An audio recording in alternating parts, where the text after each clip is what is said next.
Wanita itu menendang wanita yang dipuja oleh sang presiden direktur ke dalam kolam. Namun detik sebelumnya, sang presiden yang marah-marah saat melihat wajah wanita itu, matanya memerah. Meski wanita itu mencubit wajahnya dan menekannya, di depan tatapan terkejut semua orang. Tiba-tiba dia berlutut di depan wanita itu dan memanggilnya ibu. Ternyata, di kehidupan sebelumnya, wanita itu meninggal dalam kebakaran saat menyelamatkan 3 anak. Sebelum mati, dia baru menyadari bahwa dunia tempat dia hidup adalah sebuah novel. Anak sulung, Nick, sebenarnya adalah presiden direktur yang tegas, namun dibunuh secara perlahan oleh Mary yang jahat, dan semua hartanya diambil alih. Anak kedua, Tony, adalah jenius pembalap mobil. Karena kematian kakaknya, dia ingin menuntut Mary, namun mobilnya dirusak, dan dia meninggal dalam kecelakaan. Anak bungsu, Lisa, seorang ibu rumah tangga penuh waktu, tanpa dukungan kakak dan abang, akhirnya dibawa oleh suami yang jahat ke rumah sakit jiwa dan bunuh diri di danau. Menyadari keluarganya hanya dijadikan batu loncatan, wanita itu meninggal dengan rasa tidak puas. Namun ketika dia membuka mata lagi, dia terlahir kembali, dan terlahir 15 tahun kemudian. Saat itu, dia mendengar orang-orang membicarakan Nick yang ditipu Mary. Padahal Nick adalah presiden direktur terkenal. Tapi jika menyangkut Mary, dia menjadi bodoh.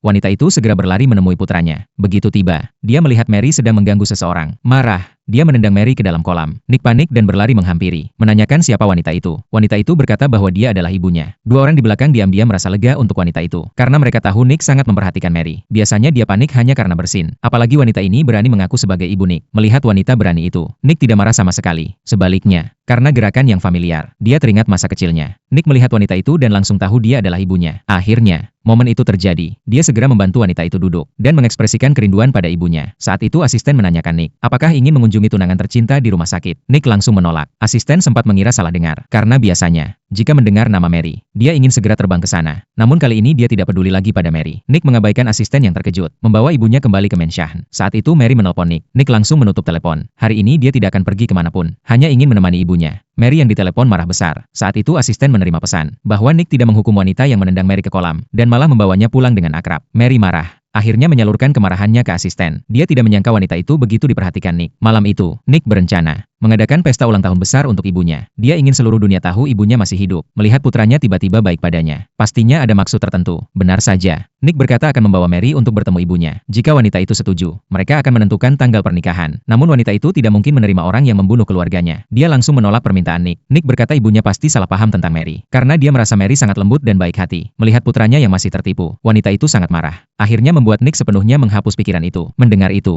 Nick segera tidak berani mengangkatnya lagi. Kemudian dia memerintahkan asisten memesan ruang terbaik di hotel. Dia ingin mengadakan pesta ulang tahun terbesar untuk ibunya. Saat Mary mengetahui hal ini, dia mengira Nick melakukan ini untuk menebus kesalahan padanya. Lalu langsung menyuruh asisten memberitahu wartawan. Besok dia akan memanfaatkan kesempatan itu. Keesokan harinya, Mary membawa sekelompok wartawan ke aula pesta, namun dihentikan oleh satpam, karena sang presiden direktur memerintahkan. Siapapun tanpa undangan tidak boleh masuk. Mary langsung mengatakan dirinya calon istri presiden direktur.